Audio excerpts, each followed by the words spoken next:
Have you ever asked why suffering comes in waves just when you think you've found balance? Have you wondered why certain hardships feel both punishing and strangely purifying at the same time? Welcome back to the channel. I'm deeply grateful that you've joined me today, because what we're about to explore is not just a philosophical question, but a path to healing, resilience, and awakening. This video is about the hidden gifts embedded in adversity, how pain, when held with clarity and courage, doesn't just break us, but transforms us. It's a conversation about turning wounds into wisdom and despair into a doorway for grace. We will explore the often unnoticed dual nature of suffering, how every hardship, no matter how painful, contains both a challenge and a hidden offering. And we'll look at how choosing to meet pain instead of resisting it becomes one of the most courageous and liberating spiritual acts a human being can make. Let me begin with a story. A woman named Elara was diagnosed with a rare autoimmune disease at the peak of her career. Her body, once strong and vibrant, began to betray her. Her limbs ached, her energy evaporated, her plans dissolved. For weeks, she spiraled into resentment and fear. "Why me?" became her daily prayer. Then one night, unable to sleep, she sat by the window and whispered, "If I can't change this, let me learn from it." That moment became her turning point. Instead of fighting the pain, she began to study it. She journaled every emotion. She stopped pretending she was okay. She let people help her. She cried without shame, and slowly, something in her began to heal, not the illness, but the part of her that always believed she had to be perfect to be loved. She later said, "In my disease stripped away my masks. It was not the end of my life. It was the beginning of my truth." This is the first gift of adversity.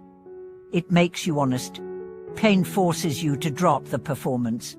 It pulls you inward, where the real healing begins. In suffering, the ego loses its grip, and what remains is raw, unfiltered humanity, vulnerable, sacred, and true. The second gift of adversity is presence. When you are in pain, you can't escape into the future or the past. You are forced into the now. Every breath becomes precious. Every kind word becomes medicine. Every silence becomes a sanctuary. And in this presence, you begin to see clearly what matters, who matters, and what no longer deserves your energy. There's a Zen saying, "Pain is inevitable, suffering is optional." What does that mean? It means pain comes with life. It's part of the contract. But suffering, the mental resistance to pain, is where most of our agony lies. When you stop saying, "This shouldn't be happening," and start asking, "What is this teaching me?" you shift from victim to witness. Let me share another story. Jamal lost his son in a tragic accident. For months, he barely spoke. Friends tried to comfort him, but he pushed them away. One day, a stranger at a cafe simply said, "You don't have to pretend you're okay." That single sentence cracked him open. He wept in public for the first time. Then he began writing letters to his son every morning, letters filled with grief, memories, even humor. He found that through his sorrow, his son lived on, not just in memory, but in the way he began to treat others.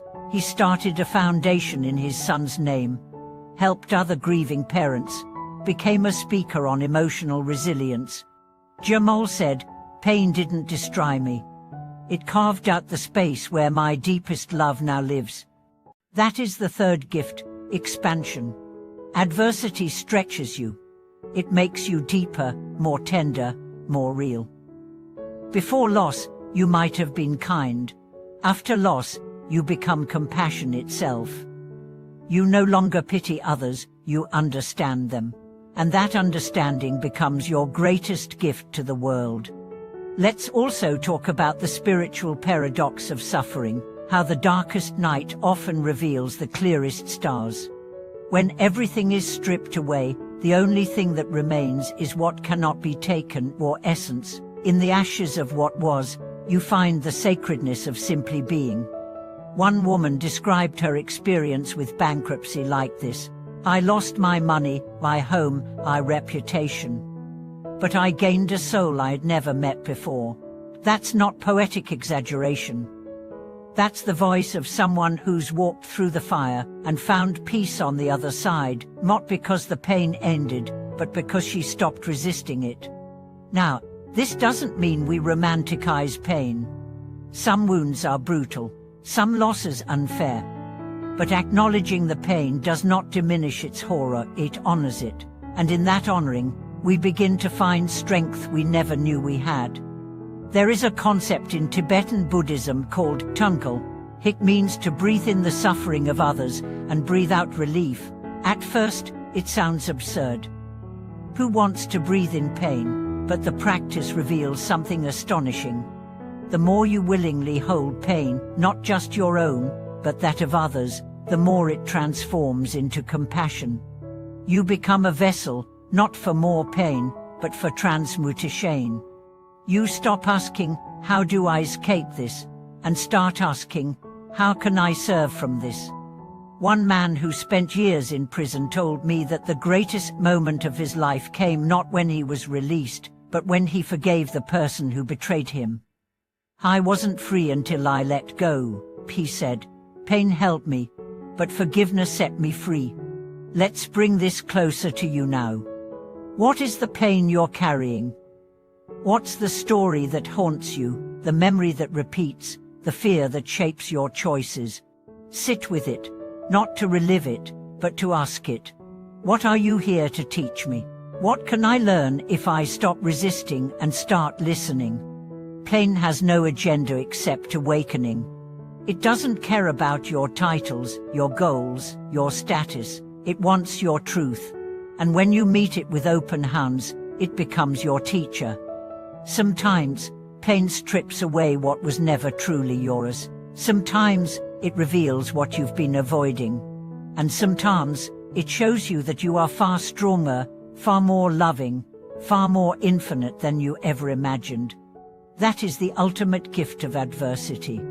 Thank you for watching this video. If this message spoke to something in your soul, take a few moments today to sit in silence and breathe. Let your pain speak without judgment. Then share your reflections in the comments, subscribe for more content like this, and like the video to support others in finding the light within their darkness.